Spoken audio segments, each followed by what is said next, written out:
Alright, today we'll learn a new technique for the apportionment of the sources. It's often a matter of interest to know where is the pollution coming from. Okay, you might be staying at one location and in a residential area, and you like to know how much is the contribution from the petrol vehicles, how much is the contribution of diesel vehicles, how much is the contribution of, let's say, there's a power plant close by. So you would like to know about these sources, and once you know about these sources, you can certainly control those sources. So there are many techniques as to find out the contribution of various air polluting sources to the ambient air which people breathe, and this contribution of these sources will be variable depending on what location the person is or what locations the measurements are being done. So one of the technique is called receptor source modeling, and it can be used for the particulate matters. It can also be used for the organic pollutants to clearly say what are the sources and how much is their contribution. So if we move to the first slide, in the terms of what you are seeing here in the circle in the middle, suppose you are doing some measurement. Okay, so this is what is the instrument that measures the particulate pollution. Okay, and this instrument is measuring, and we want to say how much is the contribution, let's say, from the cars at this location,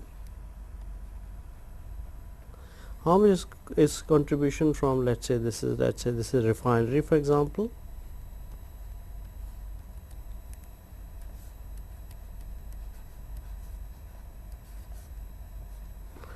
let's say this is some power plant,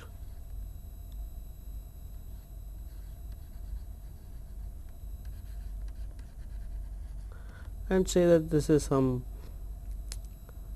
iron steel industry.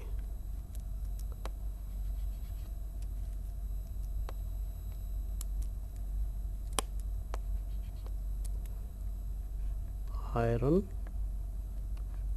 and steel industry. Okay, and what ideally we want to know, and if we can, is to apportioning of the contribution to the monitoring ambient air levels of pollutants among various sources. So this is just a picture which we want to understand at the place where I am doing the measurements, what are the contribution of the various sources. And once I know which source is contributing and how much it is contributing, is up to me to decide the pollution control strategies and to prepare the pollution control plan. But how to accomplish this? How to kind of know that what is the contribution from the various sources? So this technique we'll learn. One of the techniques you already know, that is using the dispersion modeling, but here we'll talk about a little different kind of modeling. So the basic requirements to assess the air pollution sources and receptor relationship. We want to know the linkage between the receptor and the source. And what is the receptor? Receptor is a place where we are doing the measurements, or place of the interest where we want to maintain certain levels of air quality. Receptor can be residential colony, it can be the people, it can be, let's say, ecological park where you want to control the air quality for a particular reason. It can be very important buildings like Taj Mahal that you want to control certain air quality there. But in order to control, in order to plan, in order to prevent the pollution, you want to know how much is the pollution that is coming from different sources. So essentially what we are looking at is to develop and understand the linkage between the source and the receptor impacts. So as you see on your slide now, we want to understand the chemical and physical characteristics of the air pollutants. Okay, understand the transport from source to receptor, how it is transporting, and finally estimate the contribution of each source of air pollution concentration measured at the receptor. Okay. If we can answer the key question, that is, again I repeat, contribution of each source to air pollution concentration where measured at the receptor. If I know this, I think I got very good information and I can plan and design my air pollution control systems. So, okay, let's see. To further elaborate on what I said, suppose you know the sources and you know the source contribution to the ambient air quality, and then it can immensely help the pollution control planning. This is what is ideally you like to know. For example, ambient air concentration was 100 microgram per meter cube at a particular location where you did the measurements. And if you can clearly say out of this 100, how much came from cement plant, suppose, and that was in your vicinity, how much came from the power plant, okay, how much came from diesel engines, and how much came from steel plant, let's say. Okay, this is a very good information if we can get such information. Obviously, one can quickly say that if I want to maintain a better quality than 100 micrograms, then if I control the sources from the power plant, okay, that will significantly improve my air quality. Okay, but you can also come to know you can even optimize your source control. Okay, you can tag a cost function for the pollution control at the cement industry, for the power plant, for the diesel engine and steel plant, and optimize that cost function so that you will improve the air quality at the minimum cost.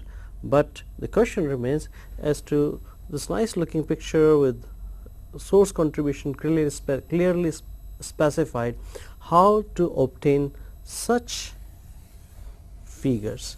That is what we are objectively will try to answer this question in this lecture. Okay. The idea here is, once we know, then we can back calculate the impacts due to specific sources. Okay, again similar thing, if you are doing the measurement, let's say at various locations. So, this is site 1, let's say, this is 2, this is 3 and this is 4. Okay, and you also may be knowing your source in the area 1 or 2, but there may be a source which is not known to you. So, what happens when we are doing the measurements? All source in some form contribute. So, essentially we like to know sometimes and how much is the contribution of these sources at the locations where I am doing the measurements, as well as I like to know if there is any unknown source which I have no information about.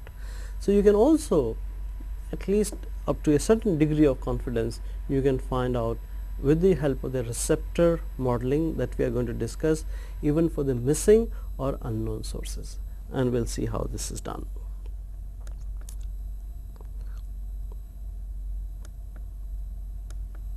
Okay.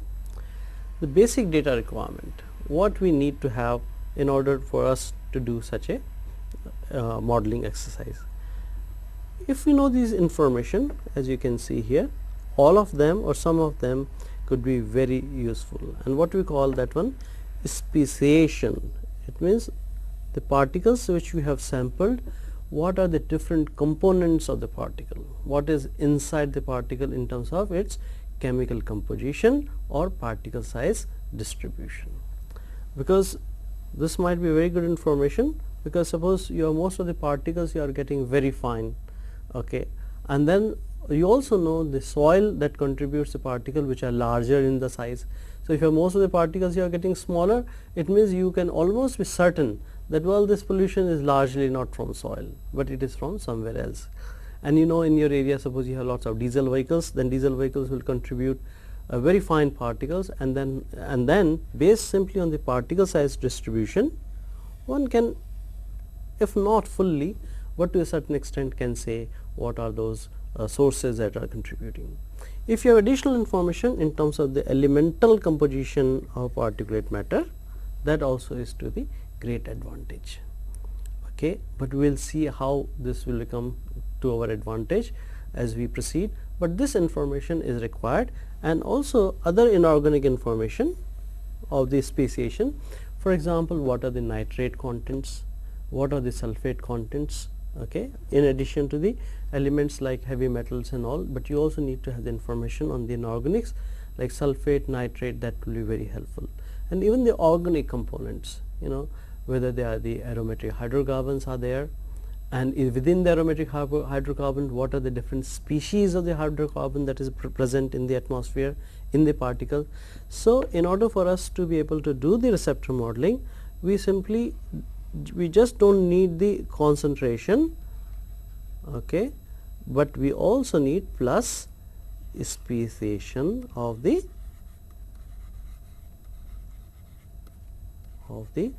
particles. In what form? Possibly size distribution, elemental composition, additional inorganic and organic composition. If you have these additional information, then we might be able to say, of course we have to learn as to how we can say that, is to what will be the contribution of various sources. And finally, what we want to look at the end of the day is some picture which looks something like this. This is the information we need to collect from the site and utilize this information for our source contribution or source apportionment.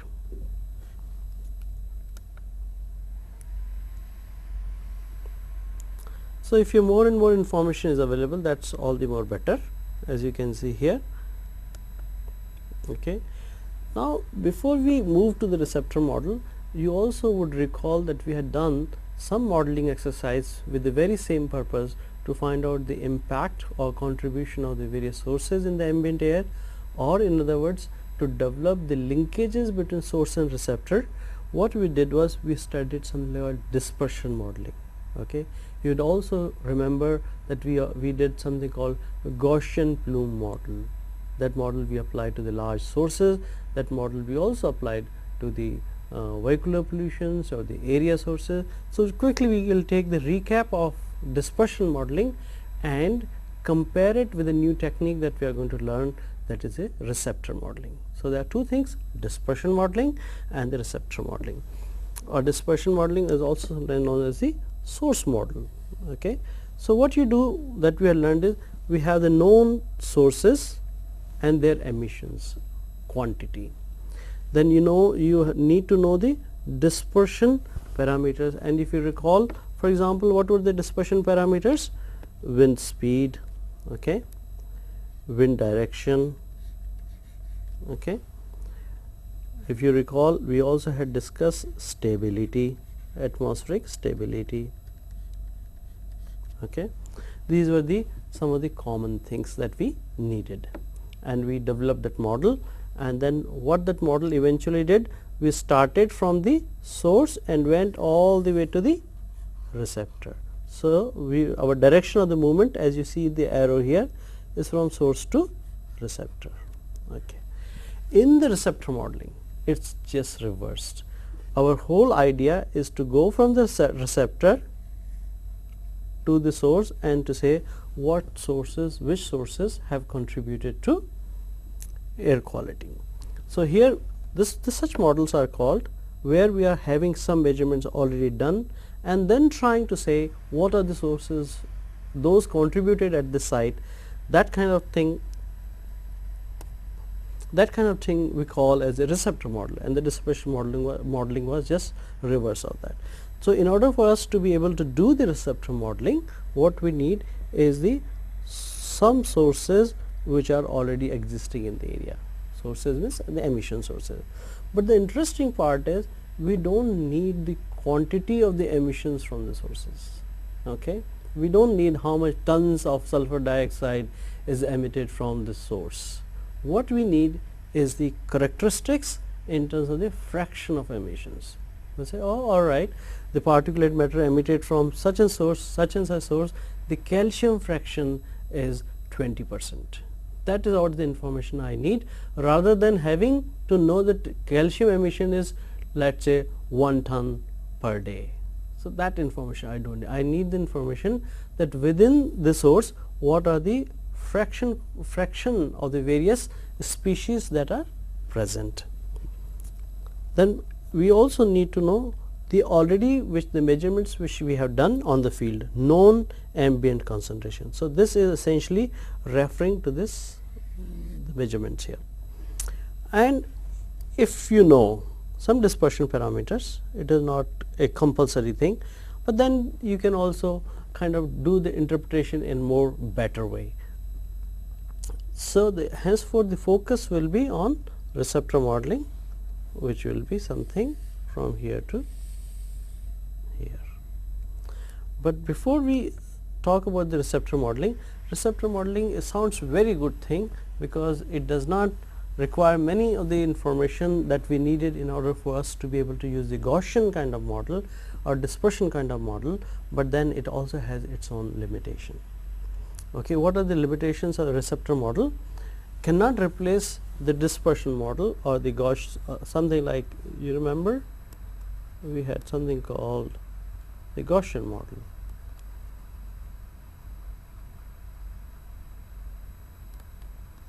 So, it cannot replace those models under certain situations. When you want to do the future predictions, suppose you want to, in your area new refinery is about to come, receptor model cannot help you. No contribution from the proposed installation, that is proposed or new installations we cannot do, nor we can say what will the future thing will look like. Simulation for the change in the stack and flue gas parameters cannot be done. Suppose in the simulation I just want to say, okay, my chimney or stack height is increased, let us say from 100 to 200, what impact it would have, what will be the benefits that will accrue out of such a change in the stack height. That receptor model cannot say, that only one can learn from the dispersion model. Stack height determination cannot be done, okay, and the source contribution to formation of secondary particles. Okay. If you recall, secondary particles are particles which are formed in the atmosphere, such as sulfates and nitrates. So, suppose the interesting part is secondary particles, there will be a gaseous pollutant, it might react with another gaseous pollutant, and what you can get is the particles. If such a reaction or such a mechanism is happening, receptor model would not be able to tell you with great confidence as to who is contributing to the formation of the particles which are secondary in nature. Let us write here secondary in nature. So, it is not that receptor model can answer everything.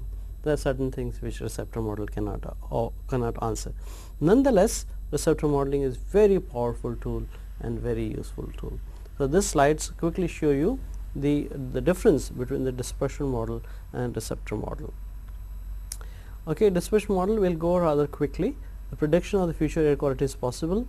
Okay, and we'll probably go this way. Okay, and see that analysis of the alternative control strategies is possible. Identification of secondary aerosols is possible by employing the atmospheric chemistry. Impact of the prediction with change in stack height and the flue gas parameter can be done. Identification from single group source within the similar characteristics can be done.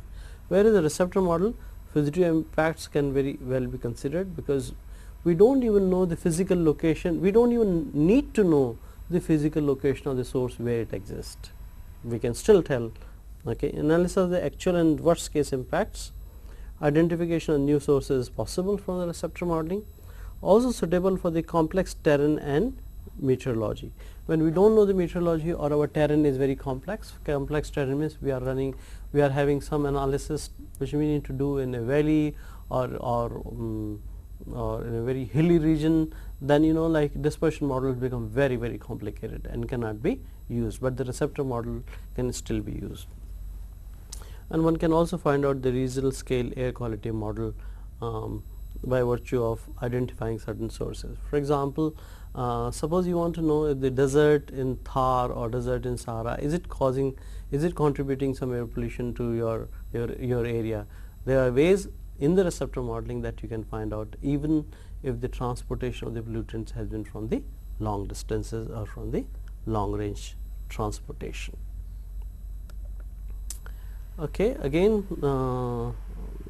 simple representation of the source model, the dispersion model, the receptor model, okay, and the microscale analysis based on the emission inventory that can also give you some idea. Okay, there are the two ways receptor models are used. One is the microscopy technology, okay, and then another is a chemical technology. So here what we are trying to do is that particles that we have collected from the field, we are looking in terms of the physical property or physical characteristics, and in this case we need to look the chemical property, as you can see that. What do you mean by physical properties? Measurement of particle size, shape, light scattering properties, etc., and compare with the reference of the known sources. Okay, suppose you know that the certain property of the particles are emitted from a certain source, which is scattering property of the light, and suppose the same particles are available or are present in the atmosphere, then you can say, well, this source is contributing to this location. It's limited to particle size. There can be some biases, and it is rather sometimes very costly to be able to measure these physical parameters. So most of the models in receptor model, as we see and as you will find, are mostly the chemical receptor model, and then we will spend some time onto this one rather than spending time onto the microscopy techniques, that was to look at the physical properties of the particles. Okay. There are many methods. Most of these techniques are being used all over the world. So we will just look at these two things. Okay. Chemical mass balance model, what is the advantage? Is the quantitative estimates based on the real time data impact uncertainties. That is the advantage, because it can quantitatively estimate the sources, contribution of the sources, and source composition should be known, and chemical and non-descriptive sources cannot be evaluated. Source composition is one should know the source contribution, okay, that is essential, and chemical non-descriptive sources cannot be evaluated. The sources which cannot be defined in terms of the chemical properties, that cannot be included in this model. The second model is a technique, is more of a statistical technique, but this we will not talk in this lecture, is a multivariate analysis, or in fact it is called as FAMR, factor analysis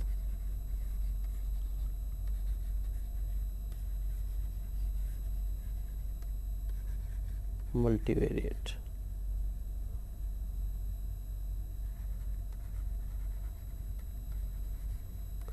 Okay, what is the advantage here with the FAMR? No prior knowledge of the source is required. Okay, no chemical contribution, chemical composition is required. Composition needed to identify the sources by the common names. So large data set are required. Whenever we are dealing with statistics, we need to have more information. But in this lecture, mostly we will be talking about the chemical mass balance.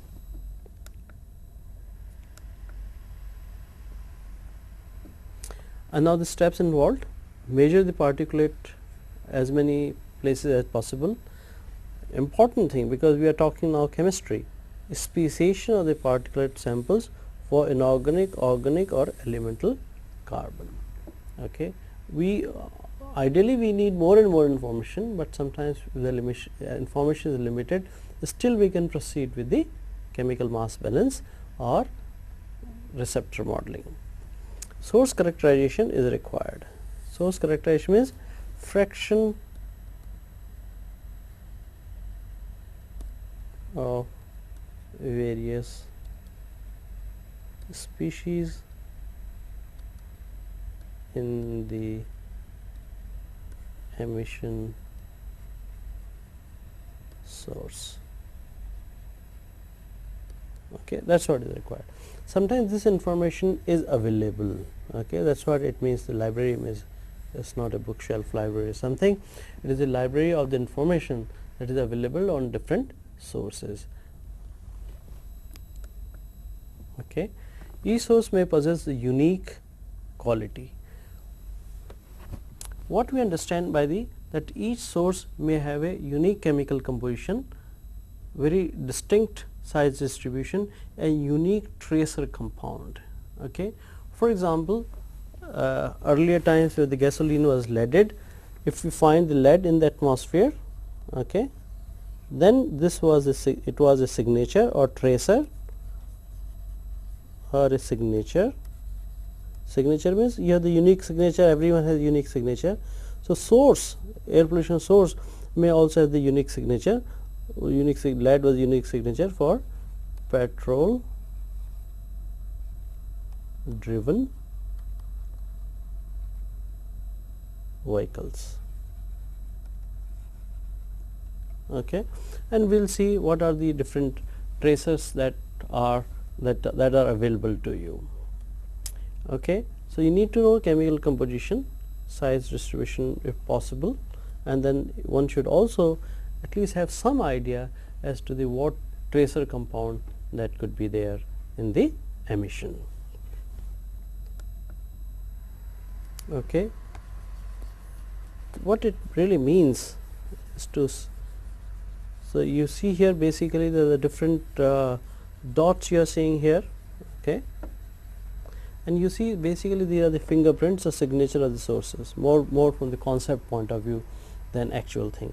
So, there are the various sources you see, and then they all look different in terms of the emission of the various species. You know, for example, let's say white thing, I am calling this the calcium. So, the calcium is there, and sometimes in the source and some sources you might find absence of the calcium.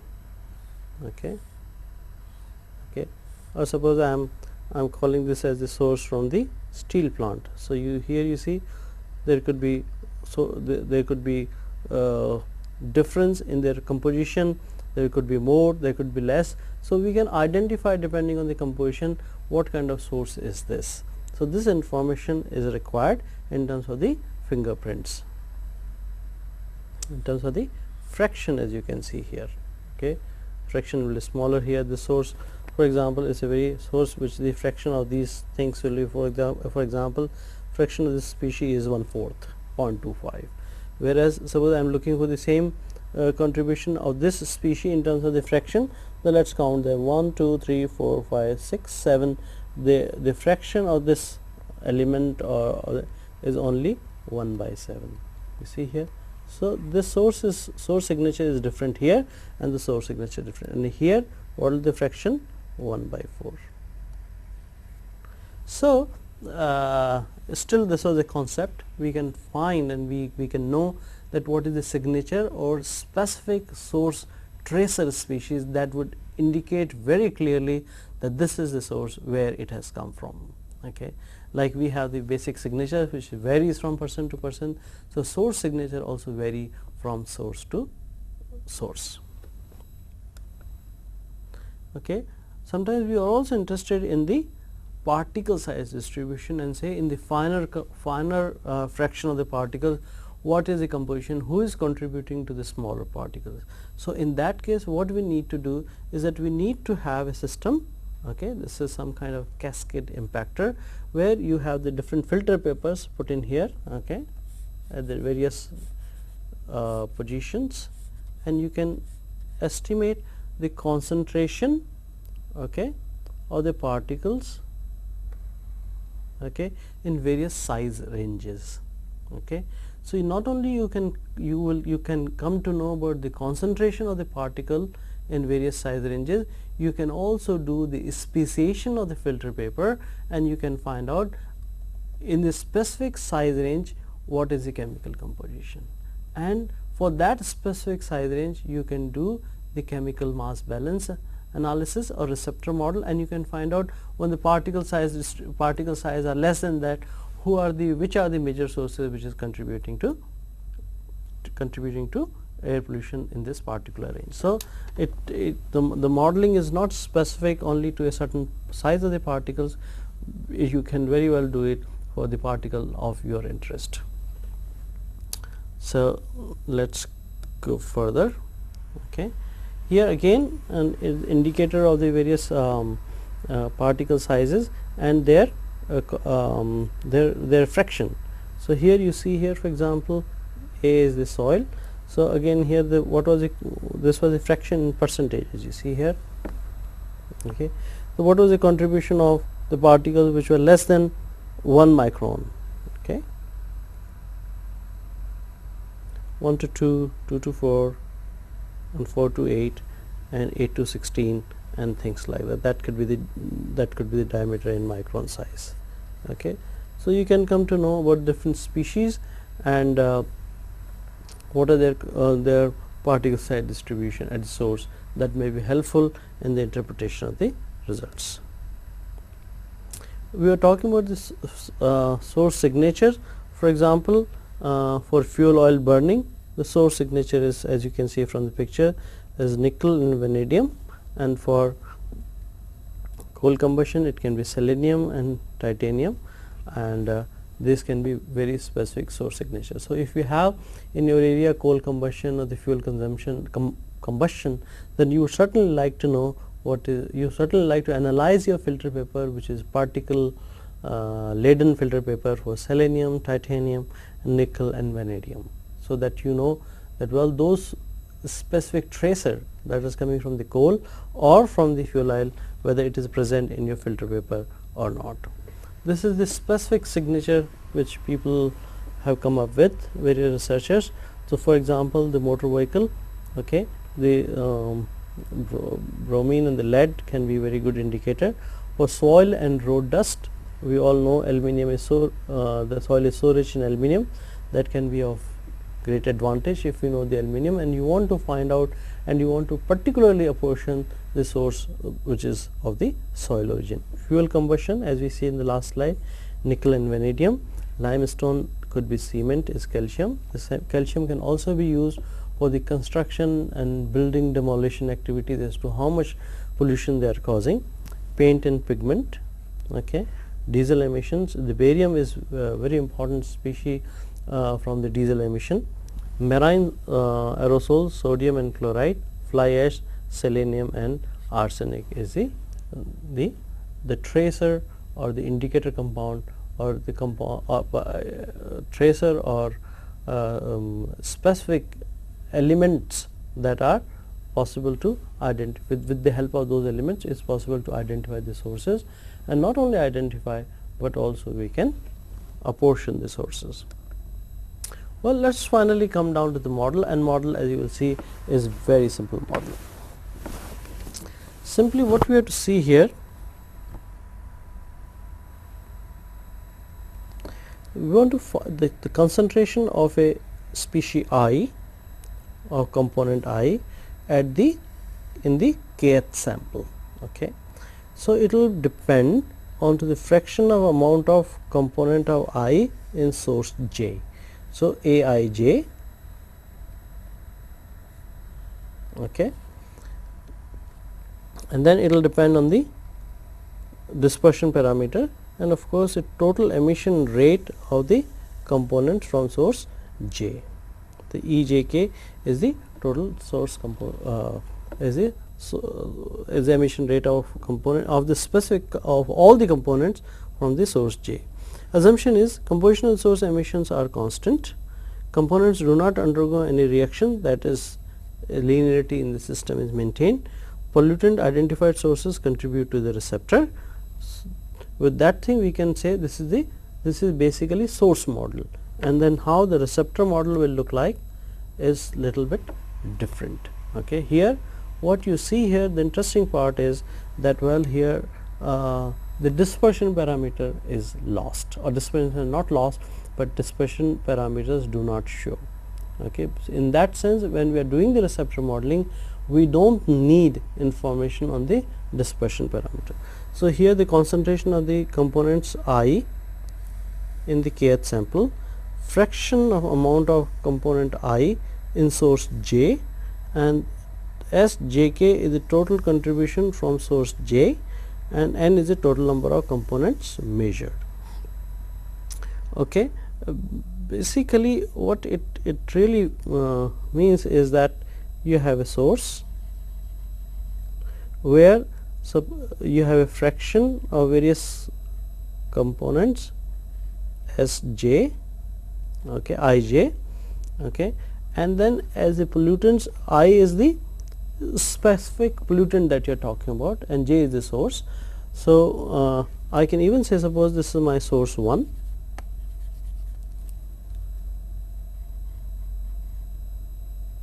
okay, and this is my source 2, for example. Let's write it 2, and here the composition is my AI1. Here it is, my composition of the various species that are being emitted is AI2, okay, and this what it can be. It can be calcium, for example, it could be magnesium, it could be iron, it could be lead. So this is nothing but, in a way I can say here A11, A21, A31, okay, and A41. Similarly for this source, what I can write is A12, which may be whatever it may be, calcium, magnesium, whatever, doesn't matter, A22, A32, and A4,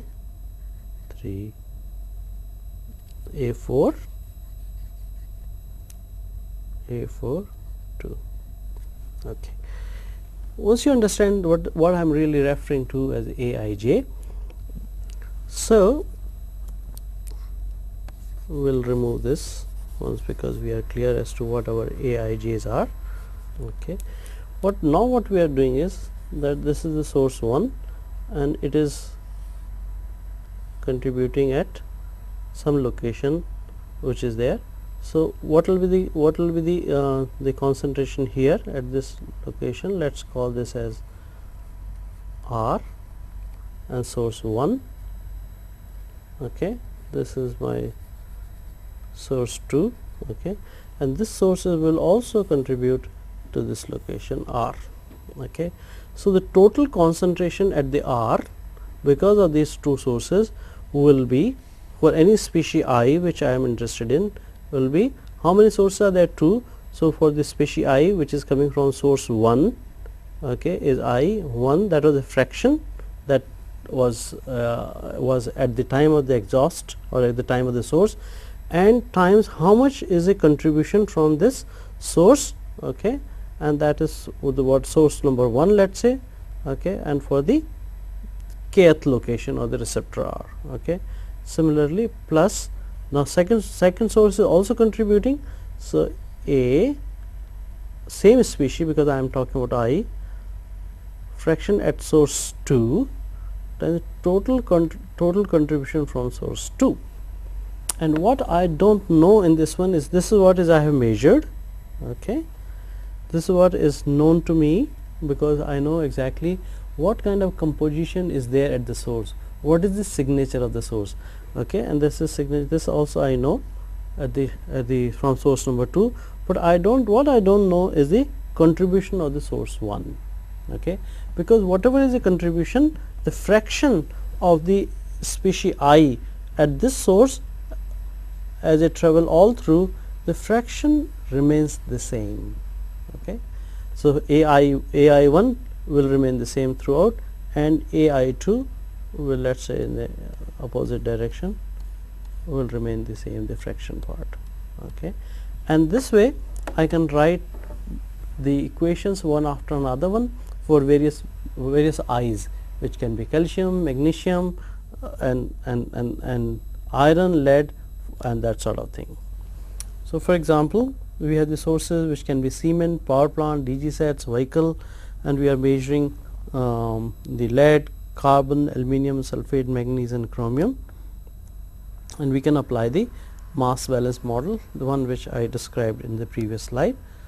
So, for example, this is weight fraction of source composition, okay, this is in percentage. So, you can write the equations for various species.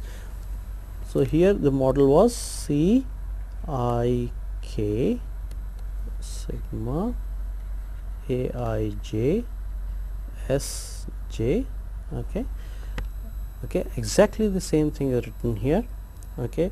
So, this is the equation written for, let us say, concentration of the iron, okay. So, this is the fraction, this is nothing but Aij component, fraction of iron from steel plant, okay. This is the contribution, okay, from the steel plant, fraction of iron from the cement plant, okay, that is what is saying, the cement, plus fraction of iron in the vehicles, okay, plus fraction of iron in soil, and these are the total contribution from the soil. So, here I can, since I have done the measurement of the 4 species, aluminium, lead, calcium, so I can write such equations, okay. And don't forget that this is what is I have collected on the site at my receptor locations, and I have done the chemical analysis on the filter paper to find out the concentration of iron, find out the concentration of aluminium, find out the concentration of lead and calcium. Achha, these F's, what you see, the fractions, are known to me, and what is not known to me is a contribution from the steel plant, ES or E cement or E vehicles or the E soil. So, you see here you have the 4 equations and 4 unknowns, and you can very well solve this, okay. And then you can solving the simultaneous equation for ease, that will be for the different kind of sources. It's very easy to find out what will be the contribution from the each source, although there are certain difficulties and problems when you really do the things, but then one has to learn more and more and use more sophisticated model and more better information in terms of the species that you measure. Okay, let us do a very simple looking example here. We are saying the source profile of the 2 metals from 2 sources are given below, okay, and then it is measured that the calcium in the ambient air, the calcium was 50 micron per meter cube and iron was 15 micron per meter cube, 15 and this one. And then we, for simplicity, because we are just learning as now, there are only 2 sources in my area, that is steel plant and the soil dust, which is dusty condition. It's a very isolated steel plant that you may have. So, the fraction of calcium in the emissions that is taking place from steel plant is 0.2 and that of iron is 0.8. Obviously, iron will be way too high in the steel plant, and in the soil dust largely it was a calcium, okay, and iron amount was very small, okay. So, let us write the, and then what we need to find out, estimate the pollution contribution of each of the sources in the ambient air, and we also have to answer the question which source primarily we like to control and why. So, if I have to write the chemical mass balance and then the equations here, so what I can write here is the C, concentration of the calcium, equals to the fraction or Aij from the steel plant, okay. So, I can say, okay, Ai or A calcium from steel plant times source from the steel plant, let us write steel here, plus the fraction of calcium from soil dust. So, let us write from the soil times source contribution from the soil. No problem writing this equation, and similarly I can also write the equation for iron, A of what, iron from steel plant, the fraction contribution of the steel plant plus A of iron fraction in soil times the overall contribution to the particulate pollution by soil. So, let us put up these values here. So, this is calcium measured is 50, ACA is how much? For the steel plant is 0.2. So, let us write 0.2 here, and contribution from steel plant, if you want we can make a subscript here, plus what is the calcium fraction in the soil dust? 0.9 into multiplied by S soil. Let us remove this, doesn't require this, contribution of soil. And similarly for iron, how much is iron? 15. And then how much is iron fraction in the steel plant? 0.8 as steel plus fraction of iron in soil dust 0.1 times as soil. Okay, and if we solve them, I'll remove this. I found S soil as 53 and S steel plant as 15 or 12. See, we could apportion the sources that were there and we can see this. So, in order for me to improve the air quality, I must rather control the soil dust emissions that are taking place, and that would certainly improve my air quality much more. Okay, suppose I control 50% of my soil emission, so likelihood is there that 50% is gone, so this is 26. Okay, and suppose I am not doing any control at the steel plant, and then so 2 plus 1 36 microgram is the air concentration that I will get. So, I got good information from the receptor model, and then we can, to a reasonable degree of confidence, we can say as to what is the contribution of the individual sources to the ambient air, and what it would take to control the sources that will give us the maximum benefit in terms of the improvement of the air quality at the ambient level, which really people are exposed to. So, this is where we'll end this presentation. So, this is a new technique which involves the receptor modeling to estimate the contribution or the apportionment of the sources to the ambient air, but we went about doing this one in a very different way by starting the measurements at the site or at the receptor location, speciating them, finding out the contribution of the various finding out the species of the various metals and elements and organic compounds, and then trying to ascertain what are the sources and what their contribution, and eventually this information can be used for the pollution control planning and strategies. So, we learned a new technique of receptor modeling, and let us see what were the advantages of this technique, why we really learned this one in the first place. See, the first thing what you will see here is no information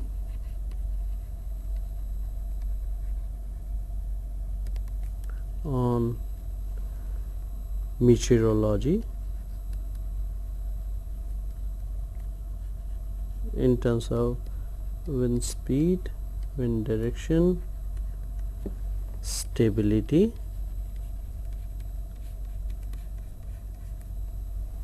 was required. See, sometimes it becomes a little difficult to get this information which is specific to your location, but still we need to do this analysis. Then we better use the receptor model. The second thing is, we need not know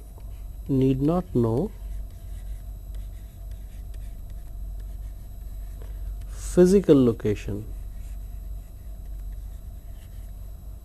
locations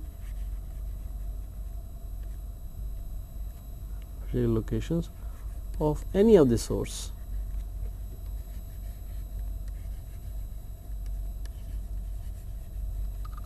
okay, because in the dispersion modeling it becomes very important to know where the sources are.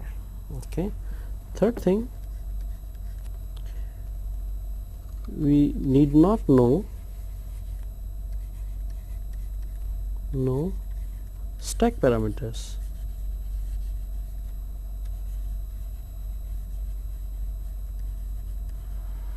Like stack temperature, we need not know the stack height,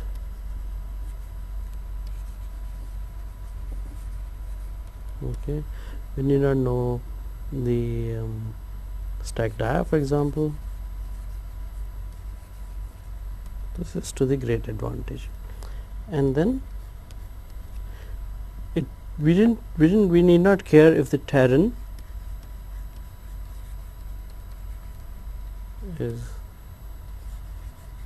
complex. Okay,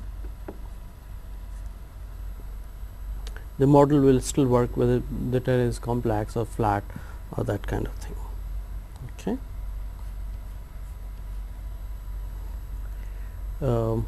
However, the problem or the limitation is, or we can say limitation is,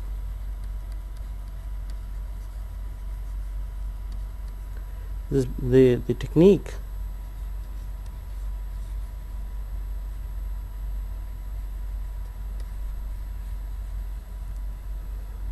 does not consider atmospheric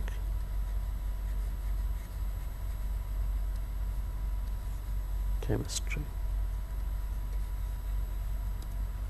So, in conclusion, I want to say ideally one can do both dispersion and receptor modeling.